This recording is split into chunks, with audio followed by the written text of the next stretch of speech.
Bora aí dando sequência aí.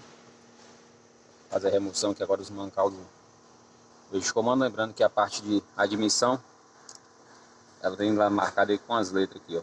A, B, C e D. Essa é a parte de admissão. E a parte de escape vem marcada aqui. É numerada no caso. 2, 3, 4 e 5, correto?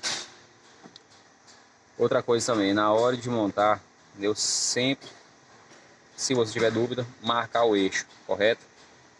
Que ele vem aqui, ó.